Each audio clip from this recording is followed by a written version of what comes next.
Hey, everybody, it's Gene Marks, and welcome back to another episode of the Hartford Small Biz Ahead Podcast. Thank you so much for joining me. Today's guest is Jasmine Crowe-Houston. She is the CEO and founder of Goodr. Jasmine, first of all, thank you so much for taking the time to be with us today. Thanks for having me. Where are you speaking to us from? Atlanta, Georgia. Very warm in Atlanta, Georgia. Whenever I meet people from Atlanta, I always get nervous because I'm a big fan of The Walking Dead. And I think that, always could be a potential there. But I'm happy that you are joining us today. And we're recording this in the summertime, so it's very hot outside, I know, and hot down in Georgia. So hopefully you're keeping cool. You are the CEO and founder of Goodr. So tell us a little bit about the company and what you guys do. Yeah, Goodr is a food waste and hunger solutions management company. We're headquartered in Atlanta, Georgia, but we're operating across the country. And we have a mission to feed more, waste less. On one side of our business, we work with large scale venues that typically have a lot of excess food that often ends up in landfill. And we help them divert that, if it's edible, to people in need via our nonprofit network. If it's non-edible, we're helping them recycle it, making our environment a better place. As it relates to hunger, we work with a lot of municipalities and brands and really help them rethink their hunger and food access strategy. Really leading with dignity first. And so we do a lot of interesting things. We have grocery stores that we operate inside of Title I schools. We have a mobile grocery store on wheels that can go and deliver a grocery shopping experience to up to 150 families at a time. And so we're really solutions oriented and trying to end hunger and food waste. You know, your story reminds me a lot. I just heard an episode of a Planet Money podcast where they were featuring like this guy who took unused soaps from hotels. Like, you ever wonder, like, when you don't use your bar of soap in a hotel, like what happens to it? Yeah, and it turns out the hotels were like throwing out all this soap, and 10, 15 years ago he started kind of similar thing, where they took the soap and they remanufactured it or whatever, and then they were distributing it out, particularly to countries and places that needed soaps, for hygiene and all that. It's really an awesome thing. But you're doing the same thing, on a relative basis with food. How did you get the idea, and how long ago did you start this company? I got the idea, really organically. Before I started Goodr, I was feeding people that were experiencing homelessness, mostly living on the streets of downtown Atlanta. And a video from one of my pop-up restaurants actually went viral on Facebook. And I woke up one morning to just millions of views and friend requests and all these comments. And one of the reoccurring questions that people kept asking me was, who donated the food? Where did it come from? And the truth was nobody. I was couponing, price matching, cooking all this food myself. And so I did a Google search, like what happens to extra food at the end of the night, and learned that it all was ending up in landfill, and was just blown away by that, and decided that I wanted to solve it. And so I think that's really that initial impetus, just researching and learning about food waste and just being blown away that how much of it goes to waste. That's amazing. So when you first started this up, I hope you don't mind me asking, did you have a job at that time? Was this like a side gig, or was this your... This is a full-time job for me. I started working on it in 2017. I had a consultancy. I've been an entrepreneur for now well over a decade. So I had a consultancy where I was helping people manage their philanthropic giving, mainly celebrities, and was very busy around certain parts of the year, mainly back to school, Christmas and Thanksgiving. And so I really learned to just manage my money and live for a year off of these really busy times. So I had essentially some free time to be able to do this. And so, but I then started working on it full time, within that year. Okay. Tell me a little bit about, we're going back to the very beginning. And first of all, how long ago was this when you first started? 2017. 2017. Was it self-funded, or did you get donors or other people to contribute? No, it was totally bootstrapped. I raised venture capital funding in the later part of 2018, but really, for the first, year and a half, it was literally just me. Wow. When you say venture capital funding, I mean, my understanding of venture capital funding is that those people invest in for-profit companies to make lots of money, not in a nonprofit company that's doing, good for the world. I hope no venture capitalists are watching Nonprofit, this. though. So that's a big, Dean, that's a big misconception. We do Okay, good and we're doing well, but we are not a nonprofit. We are a for-profit business. got We it. are a registered B Corp, which means we're a public benefit corporation, no different than Warby Parker, Ben and Jerry's. We exist for people and for planet. And we have a really strong business model around what we do and how we do it, really centered on the fact that if people were not using our services to divert their food from landfill, they're paying a waste service to throw it away in landfill. So that was one of the big things that I saw and ultimately was able to build a strong business case for how this could exist. So we are not a nonprofit. First of all, I love that answer, and I guess that had to be some bit of a a discussion with yourself in your mind about should I start this business as a nonprofit or should it be a for-profit? Were you always intending on making this a for-profit venture, or did you ever consider it to be a nonprofit? Never considered it to be a nonprofit. My background was in the nonprofit space, and I realized that I'd spend so much time and effort just getting donations and trying to build up the business when I could immediately start making impact. So I really knew early on that I was not going to be a nonprofit. Good for you. Okay, that's great. What's your revenue model? Like, how do where's the funds come from? That's a volume-based fee for service. So we charge customers based on how often we're coming out, how much waste we're recovering, and then a subscription fee to our technology. So when you're talking about going out and connecting to your customers and taking away their waste, I guess for them, they were paying a waste management company to take away the waste anyway. So I'm assuming that your costs were just replacing that cost, or was it any? Correct. Yeah. It's usually a lateral cost move in many cases because we're helping to donate the food on their behalf to a network of nonprofits.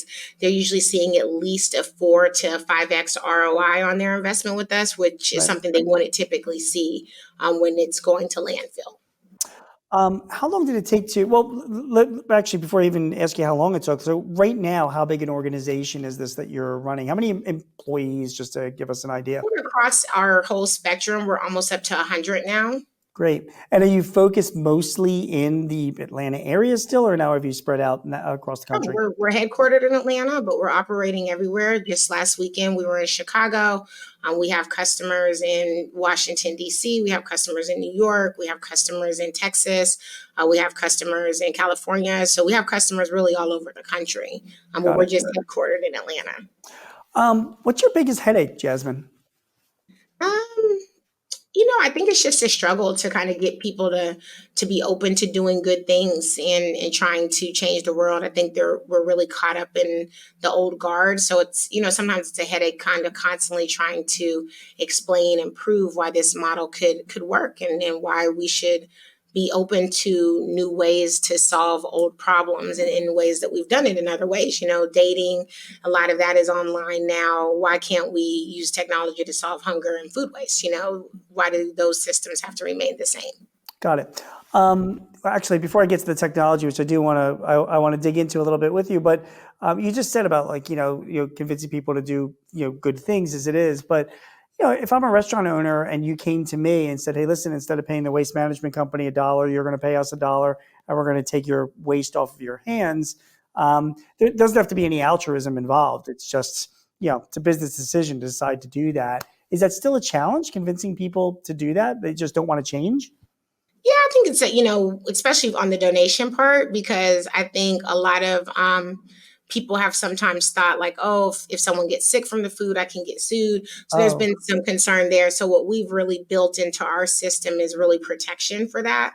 Around our clients, we provide the packaging materials, we provide the labels, we provide the liability insurance, we provide the logistics. So we've really kind of thought that through.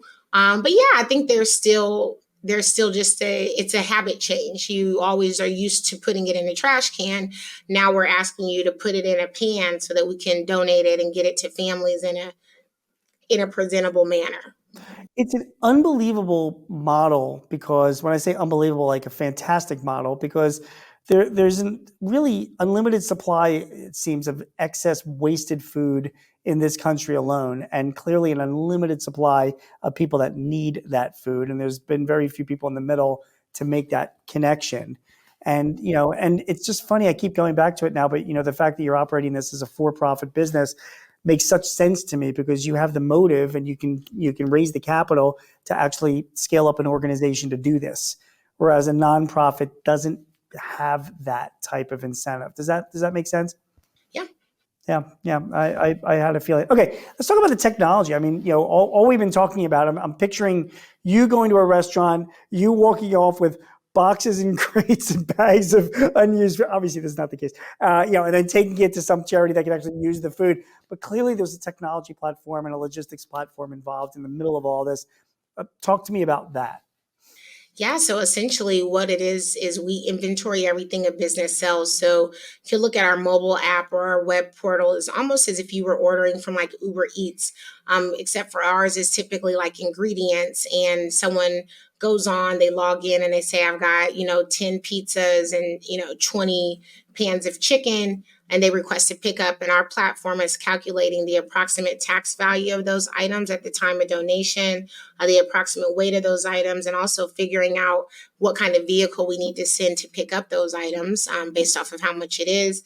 And then our platform matches those items with a nonprofit that's open and available to accept that food at that time. And we get that food picked up and then we get it donated to the nonprofit. They sign for it almost like they would a UPS package. It generates a donation letter into our client's portal, but it also tracks everything it is that those clients are donating on a consistent basis so that they could eventually kind of reduce food waste at the source. If they see that on a consistent basis, we're wasting blueberry bagels, maybe they're not that popular and they don't need to continue to make them. So that's kind of what our technology helps them think through. Is this the technology itself? This is a platform that you had to build over a period of time. So this was part of the I think investment that we're you made. always, I feel like anyone who tells you that they're not constantly building and updating They're technology is not lying. truly in a tech business. So it's been built over time. We're deploying another version on Friday that we've been working on for some months. So it's a constant build. It's a logistics cloud platform, and it's funny because I know that you're using it for one specific use, but it sounds like the kind of platform that can be used for any multiple different types of uses outside of what you're doing. Have you had any plans to license this technology out or to other companies? I haven't thought about it yet. I think we've just really been focusing on growing, so I haven't really been thinking about the licensing aspect of it as of lately. Okay. Was this always your plan from the very beginning, was to build this platform, or was this something that you were operating the business for a while and you're like, this is going to be impossible unless we get this done? Oh no, I think it was always about technology. From the very beginning, I was inspired at the emergence of technology as it related to everything else, as I mentioned, Yep. ordering food, dating people, and I figured that there had to be a way to use technology Yeah. to address really big problems. So I think even at the onset of this idea, I always envisioned technology would be the way that would lead us there. Also gets me back to the fact that you just said that the platform itself, if I'm using it and I'm a restaurant and I'm putting in whatever excess food that I have to get rid of, and after a while I start realizing that I'm always putting in blueberry muffins, so clearly I'm making too many blueberry muffins. That seems to me like another big benefit for me to use your service, not only just to use you as a waste management to take the stuff away, but also you're basically telling me and helping me manage my inventory and my supply. And I'm assuming that's another got to be a big selling feature of this platform, right? Yeah, it's a huge selling feature of it.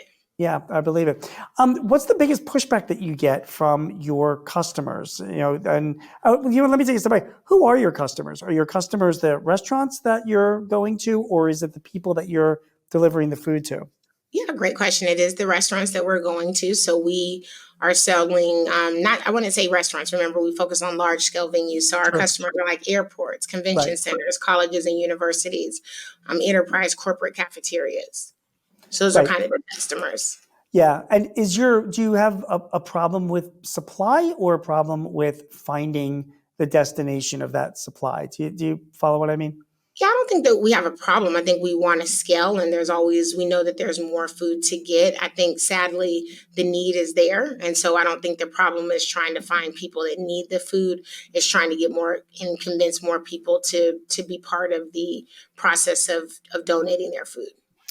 A lot of times, the platforms that I've dealt with, the companies that are trying to implement platforms, it in the end, it does require humans to input data into the platform, and your customers, these, again, college food, people, food halls, cafeterias, restaurants, whatever. Somebody there has got to be inputting this stuff in this, whatever excess inventory they have that's available for you to be picking up. And I'm wondering, number one is, does your platform integrate with any of their systems or point of sale systems, or do you offer any services to do that?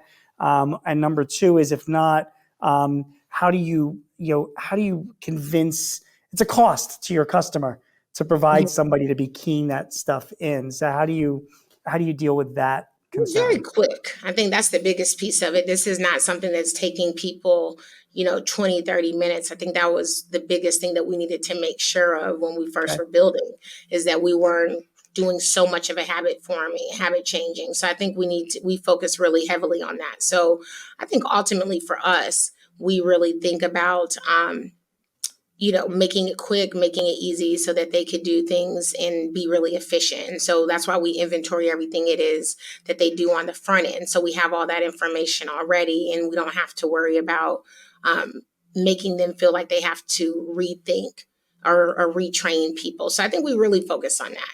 Okay, that's great. A lot of companies are trying to solve their supply chain issues and their logistics issues, and the approach that they're taking is exactly the approach that you have taken. In other words, if you can get both the buyers and the sellers using the same, platform itself, they're talking to each other that much more closely, so they can better align what their needs are, as opposed to having some kind of a middleman. So a lot of companies are embarking in building their own systems, and that's what you did. I'm assuming you built this from scratch. So tell us first of all, in your prior life, as a consultant, are you a developer? Are you, right? Right. I mean, I wish, yeah, I think Right. I'm sure you do wish now that you knew something about development, I right? definitely wish I did, because it's definitely expensive and something I would have loved to have known for sure. So I think, I spent a lot of time essentially raising capital to be able to get this built. I think that was like my biggest focus, is like, hey, I need to raise the capital in order to be able to hire somebody to do the technology and build it for me. So that was really kind of my focus. Yeah. And then I did learn at least how to read code and make sure that people were ultimately, if they said they were building something, they were pushing code, and I was able to receive that. So there were things that I made sure of as I was building as well. We have such a limited amount of time together, and I have a million questions for you, but I want to stay focused on the platform itself, because we are talking about using technology and logistics. What, our audience are business owners. Many of the people that listen to us and watch us, they're either buying or they are developing, solutions for themselves. They want to build their own custom platforms. They want to, do similar things to what you're doing for their own uses. What have you learned about building your own software platform? What mistakes have you made? If you could go back to 2017, what would you tell yourself Well, I not want to to I do? want to be honest and say I didn't build my own platform. So I Yeah. think that that's really important. I hired and built team members to help me build this platform, and I just really laid out my vision for Yeah, them. But let me stop you there. Let me stop you there. But it is your platform. It's your company's platform, and Mhm. like you said, you learn to read the. I mean, in the end, the buck stops with you. So it is your platform. But I wasn't inferring that you're sitting there writing code all Yeah. day, because that's not. But you had to put together a team to do this, and that's just like a nightmare to me, because you're dealing with a whole bunch of different personalities and stuff. So let me go back to the Yeah, I question mean, there. it's So definitely a hard thing. I think I've learned that, you have to work hard, and then no one's going to work as hard as you or care as much as you as it relates to your business. And that's just the reality of it. And I think, sometimes those are hard things for people to hear and understand, but it's important to know, this is your vision, and your job as a CEO is to get people to buy in and be with you on it. But it's very important that you also realize that it's your dream and your vision, and that's one of the things that you want to always keep in mind and keep in I guess, in the forefront of how you build. I think I've learned that it's not cheap and it's not quick. Building technology is not hey, you'll have this done next week. It could take months, it could take years to actually get it to what you really want it to be. And it's Um, never finished, like you just said. it's never finished. You're constantly you're fixing bugs. You're listening to customers. You're trying to fix the things that they're coming up with and the issues that they see. So it's never done. But you're going to feel really good about it. Okay. Where'd you find your developers? Well, now I have them all in house. I've had a local dev team that I worked with in the beginning. I've had offshore dev teams that I've worked with in other countries. So a little bit of everywhere. I mean, we've had several versions and continue to build. The fact that you say that you've got it in house now makes me think that you learned some lessons from dealing with outside dev teams and teams overseas and decided to bring this in house. Am I wrong in saying that? I think it's just eventually we still have in-house devs and we still have offshore devs that our in-house devs manage, because you're going to want to have a mix. You're going to know your budget and what you can spend. If you don't have, six figures and high six figures to be able to get a lot of team of engineers, you're competing with the Microsofts and the Googles of this world. So you're going to have a mix of some people in-house, some offshore devs. You could work with coding boot camps. You could work with students. There's a lot of different things you could do to be able to, get your business to scale. But in the beginning, yeah, I tried everything because I didn't have a lot of money. I mean, that's the biggest piece of it. This was, even when I raised capital, I only raised $1 million. So it wasn't like I raised, thousands of dollars and I had all this money. It was very much like, hey, this is what I've got. This is what I'm trying to build. And so I had to take baby steps, if you will. I'm sure you will. And that's great. That's also great advice about taking baby steps. As somebody who is not a developer yourself, how do you hire developers? Like, how did you figure out who knew what they were doing and who didn't? I think you got to hire and fire fast and, have a repository where things are getting entered. And if it's not working, if you don't see stuff being entered into the system, if people aren't, coding fast enough, if, you set deadlines and then they're not being met, then those are when you start having some really strong conversations like, is this working? And if it doesn't work, then yeah, you make those changes. And I think that's important, is learning that you got to make them fast. That's also great advice. Is cutting the cord. So basically, saying on that, were most of the developers that you hired as you're building this system, I'm assuming they were independent contractors. They were not necessarily employees, so it would make it easier to make changes if you had to. Exactly. We hired contractors. We've also hired, we have employees as well. So we've had a mixture for sure. But yeah, we had a lot of contractors in the beginning. Okay. When it came time to design your system, and I hope you're good with these questions because you're answering them great, and it's fascinating for all of us who want to do stuff like this. Tell me a little bit about the design process of your system as well. In other words, did that all come from you, or was it a team effort, or was it your vision and how it should be done, and how long did it take you to do? Yeah, I think the design process is just like the coding process. It's always ongoing as you're continuing to build things. I think originally when I first started building, I was, I wrote it down on like a piece of paper and literally just drew little square boxes and, hey, this is what I want the first screen to look like. This is what I envision the second screen looking like. So it was very much, I don't think it was like a huge design element of it for sure. And I then hired a UX UI person that came in and helped me really think through the designs, really made them technical. But at first, yeah, it was really just me and thinking through it. That is amazing. How about the platform itself that you're hosting it on? Is this like, is it AWS or Google Cloud or Azure, or what did It's you? Microsoft Azure. It's on Azure. How did you make that decision? I think in the beginning they gave us like a lot of cloud storage and credits and things for free. And then that's always how they do. And then once you're on, you kind of get stuck there. So I think that's kind of how that happened. Got it. So your organization now has grown to about 100 employees, and there's a lot of logistics that are being involved in what you're doing. How many of those 100 employees, or what percentage of them are on the development side? Not a lot. I mean, we have a whole still offshore team that we work with. But I would say, we have about 5 people that are working in the dev kind of realm. And then we have a team of about 12 that we manage offshore. Got it. And is the platform itself simple enough that you don't have any significant support issues? Like, I'm envisioning a platform itself for your customers that have a few screens they can enter in what they've got available, and then I can make that matching. But it's also, it's not a full blown ERP or CRM system where there could be like major, downtime. Not yet. Not Okay. yet. I think we'll get there, but yeah, we're not there yet. Okay.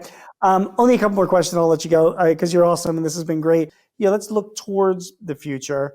You want to scale. You need more automation.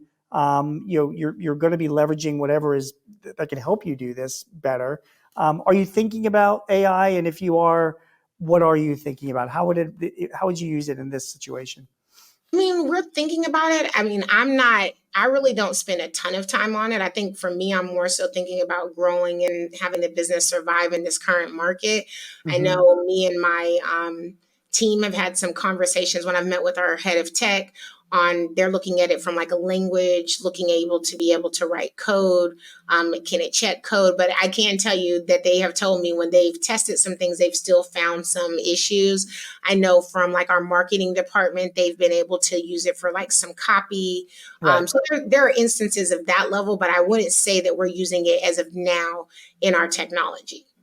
Yeah, it's fair enough. I mean, my only unsolicited advice is that where I've seen the best use of AI in your company is just as a tool to help your developers do things that much quicker. And if it can generate code that they can then review and hone, that's great, But Sure. from a customer facing aspect, I'm not sure if it has that big of an impact for you right now. And that's good. So we're definitely going to be paying a lot of attention to it.